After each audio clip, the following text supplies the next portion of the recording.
que começou com uma ameaça publicada nas redes sociais contra Flávio Bolsonaro acabou colocando no centro do debate uma série de questões que vão muito além da disputa eleitoral.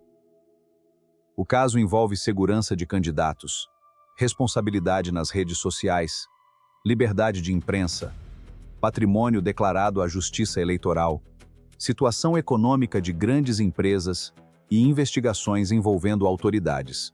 Segundo as informações apresentadas no material, um morador de Juiz de Fora teria publicado uma mensagem dirigida a Flávio Bolsonaro com a frase "Dessa vez deixa comigo", acompanhada por emojis de facas.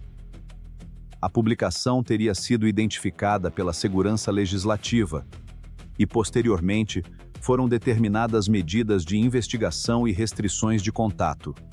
O episódio ganhou ainda mais repercussão, porque Juiz de Fora carrega uma lembrança política muito forte para a família Bolsonaro, já que foi naquela cidade que Jair Bolsonaro sofreu um atentado durante a campanha presidencial de 2018.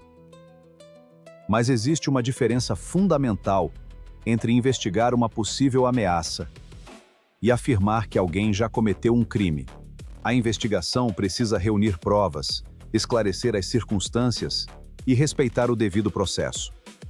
Da mesma maneira, qualquer ameaça contra candidato, autoridade, jornalista ou cidadão deve ser tratada com seriedade, independentemente do lado político envolvido. A partir desse episódio, também voltou ao debate o patrimônio declarado por Michele Bolsonaro. Para a eleição de 2026, ela informou à Justiça Eleitoral patrimônio na casa dos milhões de reais, principalmente relacionado a aplicações financeiras e investimentos, além de um automóvel de valor consideravelmente menor.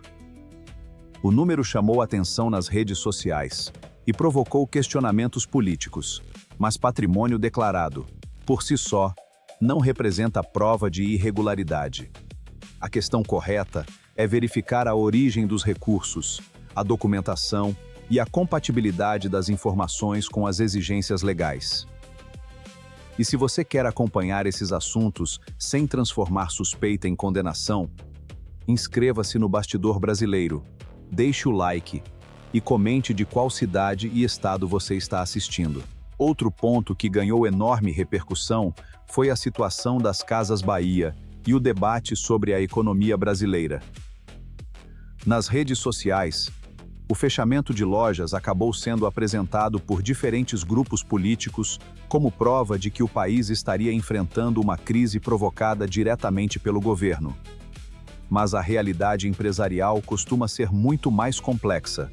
A companhia enfrenta um cenário de endividamento, custo elevado de financiamento, mudanças no comportamento do consumidor, crescimento das compras digitais e necessidade de reduzir despesas.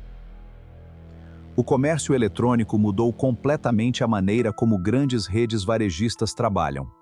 Manter centenas de lojas físicas significa pagar aluguel, funcionários, energia, manutenção, logística e diversos outros custos.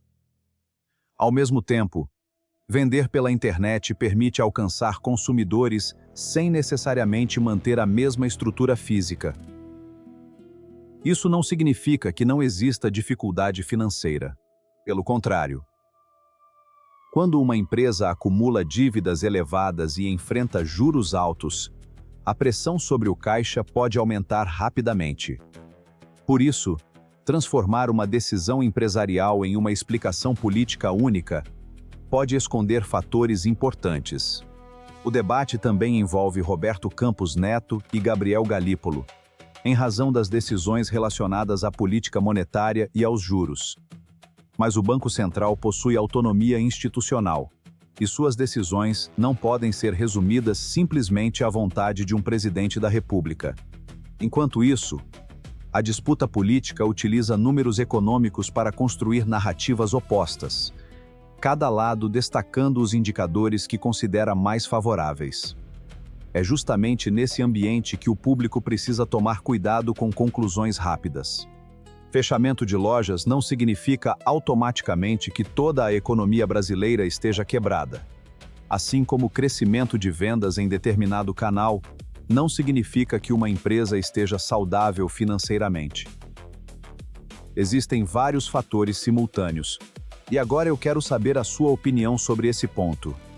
Você acredita que o varejo está mudando mais por causa dos juros ou pela expansão das compras pela internet? Comente sua cidade e estado, deixe o like e inscreva-se no Bastidor Brasileiro. Agora chegamos a uma das partes mais delicadas de toda essa história. A investigação envolvendo Flávio Dino, Luiz Pablo e informações relacionadas à segurança do ministro e de seus familiares. O caso provocou uma discussão muito maior sobre os limites entre jornalismo, sigilo de fonte, investigação criminal e proteção de autoridades.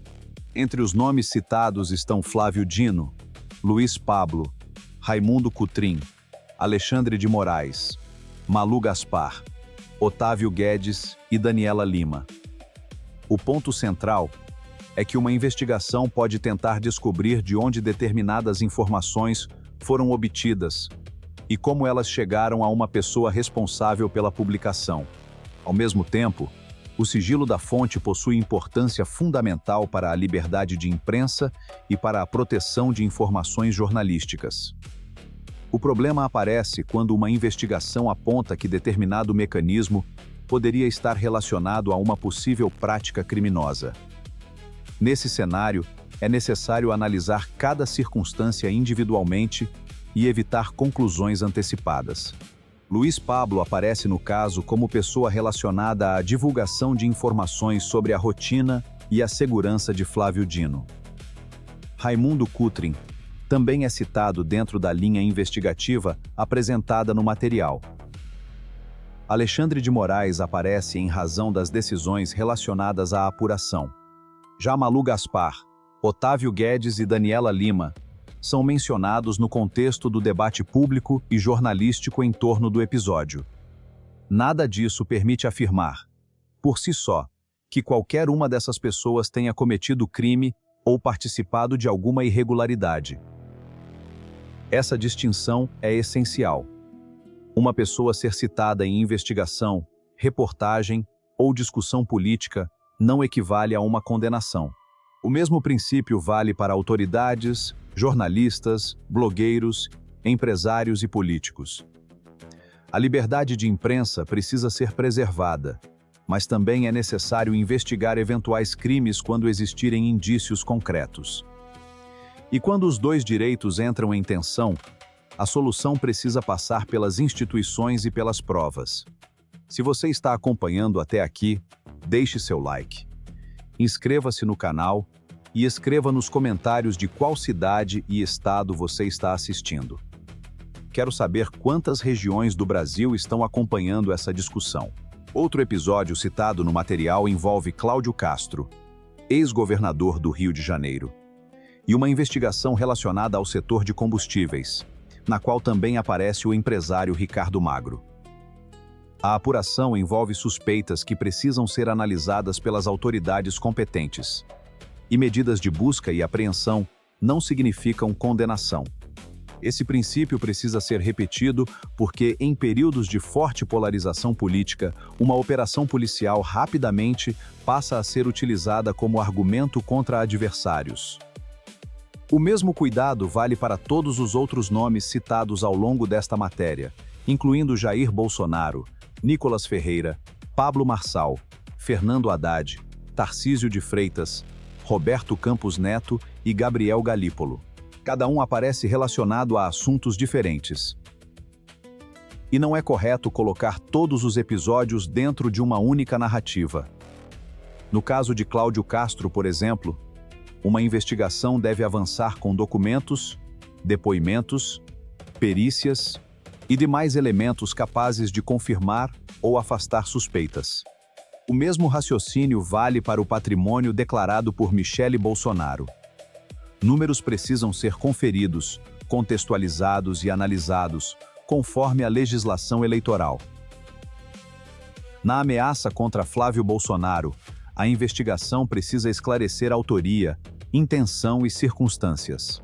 No caso envolvendo Flávio Dino, é necessário equilibrar a proteção à segurança pessoal, o direito à informação, o sigilo de fonte e o devido processo legal. E no caso das Casas Bahia, é preciso observar juros, endividamento, concorrência, transformação digital e decisões empresariais antes de atribuir uma causa única para os problemas. No fim, talvez o ponto mais importante seja justamente esse. Em uma política cada vez mais polarizada, informação precisa andar mais rápido que a indignação. Uma acusação não é sentença. Uma investigação não é condenação.